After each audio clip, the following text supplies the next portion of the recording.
राम राम मित्रांनो, स्वागत आहे आपला सगळ्यांचा एका नवीन व्हिडिओमध्ये। तर मित्रांनो, आजचा वातावरण लईच खतरनाक आहे, कारण आज जाम पाऊस झाला आहे आणि हा पाऊस आहे ना रात्रीपासून चालू झाला आहे। वारा आहे आणि पाऊस आहे। आता थोडासा थांबला आहे, म्हणजे 9-10 मिनटं थांबतोय आणि पुन्हा जोरदार येतोय आणि हवामान खात्याने भरपूर पाऊस सांगितला आहे। आणि एवढंच आमचा चहा पाणी उरकला आहे आणि बसलोय शेकत चुली पुढं। थंडी आहे ना बाहेर जाम। आता स्वयंपाकाची तयारी चालेल, चहा पाणी झाली। आज काय करायचं म्हणते? ह्या मिक्स भाजी, टमाटा, डोबळी मिरची, बटाटं, वांगी अशी 4 भाजींची मिक्स भाजी लई भारी होते मित्रांनो। चला आता ती मिक्स भाजी करायची। मॅगी करायची ना? मॅगी करते पण इकडे कालवण घालून देते। तर नाश्त्याला मॅगी करायची, चुलीवर कालवण घालते आणि तिकडं गॅस आहे आमचा ना, त्या गॅसवर मॅगी करायची नाश्त्याला। कधीतरी करतोय मित्रांनो। चला आता ही मिक्स भाजी करायची आपली। ती याला टाकून घेतलंय आपल्या गावरान पद्धतीनं। मित्रांनो कसं आहे माहिती आहे का, आपल्याकडं आहे ना, आता ह्या भाज्या आम्ही घेतलो 2-3 दिवस झालं बाजारात ना, 2 दिवस झालं।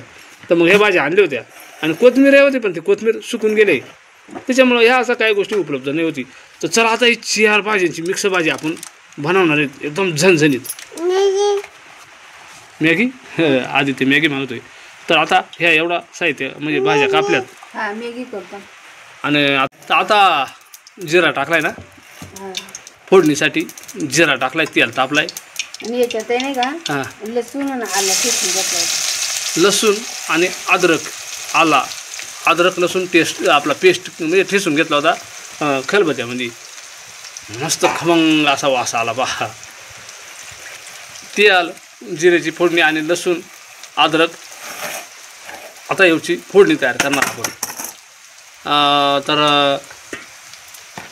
आणि ही जी भाज्या आपण कापून घेतली होत्या ना चांगल्या धुवून स्वच्छ आणि त्याच्यामध्ये टाकून घ्यायच्या आणि सुरुवात टमाटर घ्यायचा ना। तर टमाटे ना जे आपण अद्रक लसूण पेस्ट होती ना त्याच्यामध्ये टमाटे टाकून थोडासा हलवून घ्यायचा। आणि ह्या टोमॅटो ना मित्रांनो, या कंच्या भाजीला लई भारी चालत आहे। हे बा मस्त फोडणी होते। तर आज आपल्या गावरान पद्धतीनं झणझणीत मिक्स भाजी, थोडीशी रसभाजी करू आपण, थोडासा रसाही धरू भातासंग खायला, म्हणजे पूर्ण सुकी नाही करणार आपण, थोडासा रसा धरणारच येते ना, थोडा रसा जाऊ। आणि आता आपण त्याच्यात थोडीशी हळद टाकून घेऊ आणि लाल तिखट आपल्या चवीनुसार, आपली जशी तिखट पाहिजे असेल तशी। आणि बाकीचं काही हे मसाले आहेत, मिक्स मसाला, कांदा लसूण मसाला, तरी मसाला, गरम मसाला एवढा। आणि त्याच्यामध्ये धना पावडर टाकली। पहा आता मस्त ही ग्रेव्ही तयार होणार आपली। आणि त्यानंतर आहे ना मित्रांनो, आता पहा एवढी मस्त ग्रेव्ही तयार झाली आपली ही। आणि याच्यामध्ये आता आपण जी डोबळी मिरची, बटाटा आणि वांगी कापून घेतलीत ना त्या टाकून देऊ। तर आता हे पहा ही मस्त अशी आपली झणझणीत रसभाजी। सुकी करू शकता तुम्ही, पण मग आपण भाताबरोबर थोडासा रसा धरणार आहे, त्याच्यात थोडं पाणी आपल्याला पाणी ॲड करावंच लागणार आहे आणि तसंही पाणी टाकायचं लागणार आहे, एवढं शिजाय ना, पण थोडं वाढव पाणी टाकणार आहे आपण। आणि चवीनुसार आपण मिठाई टाकून घेतलं आहे याच्यात आणि आता त्याच्यात थोडं पाणी टाकणार आहेत आपण। तर आपण आता त्याच्यामध्ये पाणी टाकून घेतलं आहे, आपल्याला पाहिजे असेल असा। तुम्हाला जर सुकी पाहिजे असेल ना तर थोडं पाणी टाकायचा आणि थोडा रसा धरायचा असेल ना थोडा जास्त पाणी टाकायचा। चला आता ही आता याला शिजाय काय टाईम नाही लागत, 9-10 मिनटात शिजून तयार होईल। आता सकाळच्या स्वयंपाकाची आपली तयारी चालू आहे।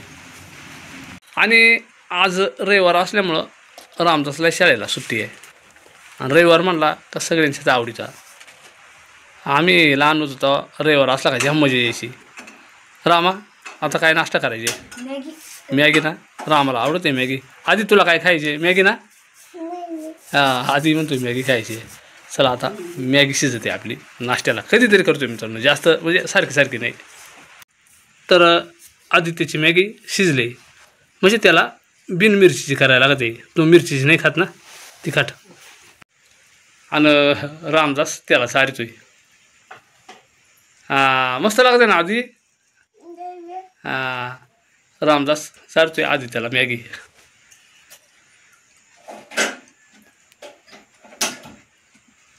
तर आता आमची मॅगी होते.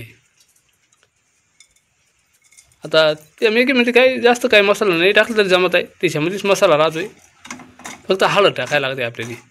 आणि हा जो मसाला आहे ना, हा थोडा तिखट राहतोय ना, मग तो आदित्य नाही खात, त्याच्यामुळे त्याला बिन मसाल्याचीच केले, तो खातोय, ते शिजले. रामदास सारतोय त्याला.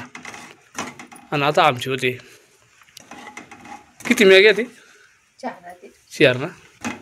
4 मॅगी करतोय. कधीतरी हवसा ना मस्त खायची मित्रांनो, आपण काही रोज नाही करीत ना.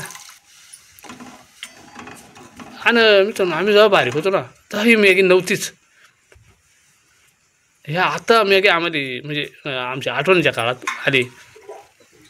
त्या टायमाला असा नाश्त्याला काही मॅगी बिगी नाही. आम्ही काय करायचो, शिळा भात आपला हळद टाकायची, मिरची टाकायची, मस्त शिळा भात पिवळा करून खायचा. तेच पोया आपलं त्या टायमाचं. पण आता बऱ्याच पोया, बऱ्याच नाश्त्याला पदार्थ होतं. ती आली ना उकळी, टाक ना. तर चला आता उकळी आले, आता याच्यात मॅगी अशी सोडून घेऊ.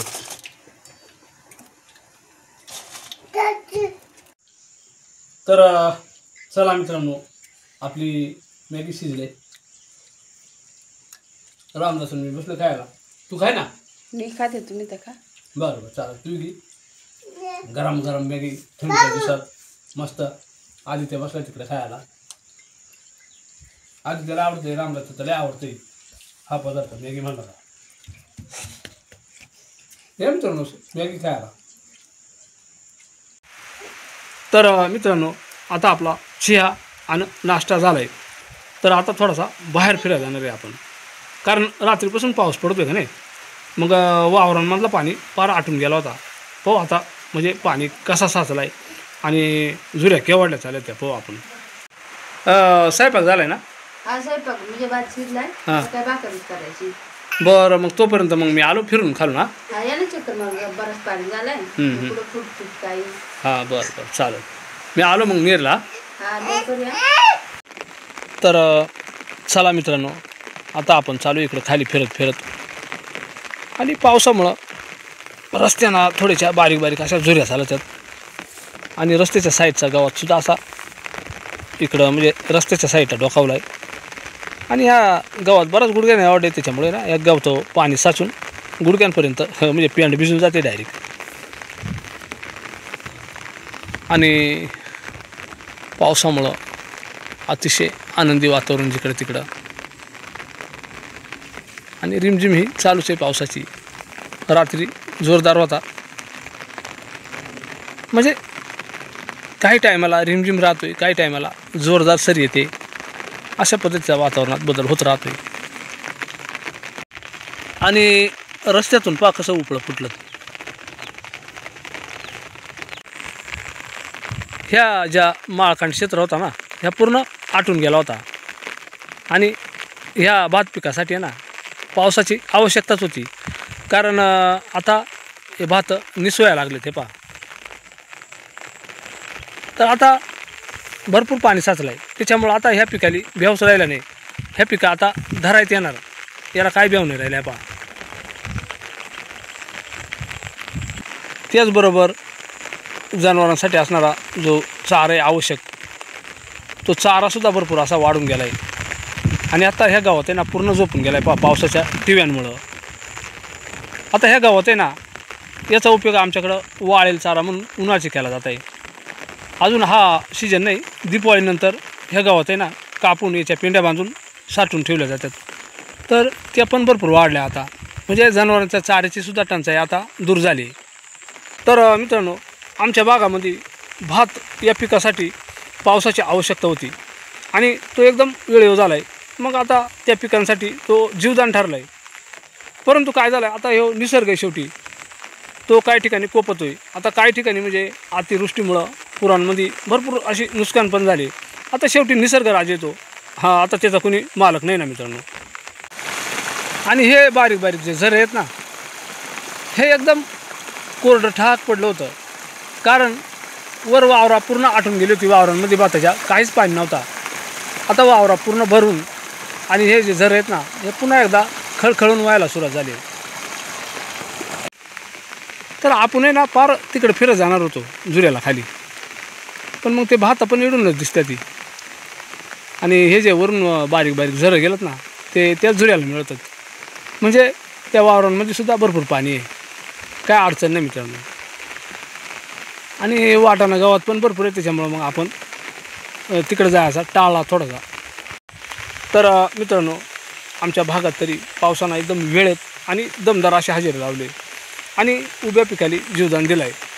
म्हणजे आमच्या भागातील शेतकरी राजाला दिलासा दिला आहे.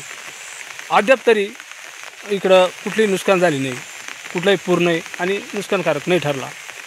परंतु तरी हवामान खात्यानं अतिवृष्टीचा इशारा दिला आहे. पाहू आता पुढची बात पुढं. तर सध्या तरी काही नुकसान ह्या भागात नाही, काही भागामध्ये पूर परिस्थिती तयार झाली. मी बऱ्याचशा बातम्या ऐकल्यात. असं मित्रांनो, हा एक छोटासा व्हिडिओ मी आपल्यासाठी बनवला. कसा वाटला मित्रांनो व्हिडिओ, नक्की आम्हाला कमेंटमध्ये सांगा. आपण जर चॅनलवर नाही असाल ना, तर सबस्क्राईब करा, लाईक करा, हाईप पण करा. पुन्हा एकदा जय हिंद, जय महाराष्ट्र.